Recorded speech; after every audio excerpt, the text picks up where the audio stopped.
Pengakuan Behrens, Jackmania ini bikin saya dan Thomas Doll geleng kepala.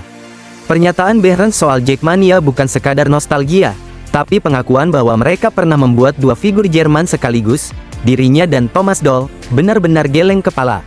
Mantan bintang Persija Jakarta, Hanno Behrens, mengenang momen bersama Jackmania ketika masih menjadi penggawa Macan Kemayoran. Ia menceritakan betapa gilanya kelompok supporter tersebut saat membentangkan tifo dan koreografi Blitzkrieg, aksi yang sebenarnya terlarang di Jerman. Behrens pun mengaku terkesan dengan kiprahnya di Persija. Meski hanya semusim, dia bahkan sampai punya satu kenangan paling diingat dan tak terlupakan saat masih berseragam merah.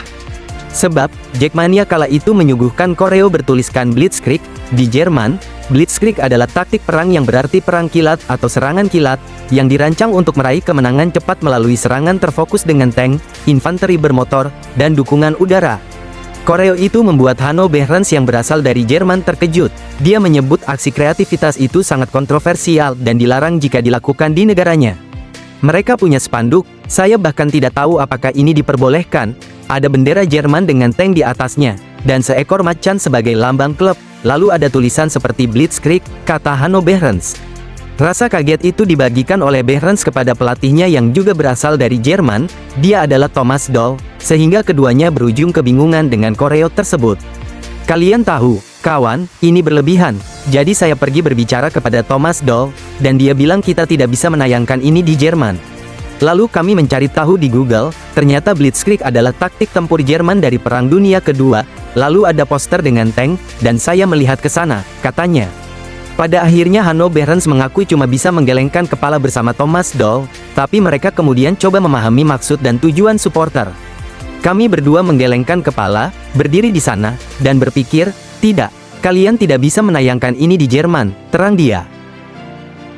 Stigma tak hilang meski berkontribusi, Alano dipertahankan habis-habisan oleh Souza. Kontribusi tidak selalu menghapus stigma, dan kasus Alano memperlihatkan bagaimana satu gol dan kerja keras belum cukup meredam penilaian negatif Jackmania yang terlanjur melekat. Alano 5 sejatinya jadi salah satu pencetak gol Persija Jakarta dalam laga lawan PSIM Yogyakarta, Jumat, tanggal 28 November tahun 2025, malam WIB, namun dia masih memiliki stigma negatif di kalangan supporter.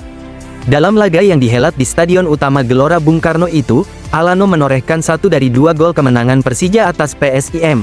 Meski sudah berkontribusi, supporter tetap menyebut pemain asal Brasil itu sebagai seorang yang emosional. Pelatih Persija, Mauricio Souza, pasang badan atas label yang melekat kepada Alano. Menurutnya, Alano sudah memberikan segalanya di atas lapangan, entah saat kondisi tim baik atau buruk. Saya tidak setuju kalau dia dibilang emosional, dia sudah berusaha untuk menang. Kalau di lapangan, dia memberikan segalanya, ujar Souza dalam sesi jumpa pers pasca laga, Jumat, tanggal 28 November tahun 2025. Souza mengaku, sudah paham karakter Alano karena sudah saling mengenal selama 18 tahun. Bagi Souza, Alano bukan pemain yang emosional, tapi cenderung berani. Saya sudah kenal Alan sejak lama, 18 tahun, saya tidak berpikir dia punya emosi tinggi, dia pemain yang berani jadi mau menghadapi siapapun, kata Souza. Souza menegaskan bahwa label emosional tidak berdasar, dan publik perlu melihat kontribusi faktual, bukan sekadar gestur di lapangan. Alano menurutnya konsisten membantu tim bahkan saat performa Persija turun. Lebih lanjut, Souza mengajak supporter untuk memuji dedikasi dari Alano buat Persija sejauh ini. Total, dia sudah mencetak 5 gol dan 3 assist dari 11 laga yang dilakoni bersama Persija musim ini. Alano 5 datang ke Persija, dan langsung menunjukkan dedikasinya, termasuk dalam laga lawan PSIM, dia selalu berusaha fokus di lapangan, meski kerap kena hantam lawan, kata Souza. Souza tidak sekadar membela, tapi memposisikan Alano sebagai aset yang layak dihargai, bukan subjek stigma berkepanjangan. Kontribusinya disebut nyata, konsisten dan menurut Souza pantas diapresiasi, bukan dicurigai kembali.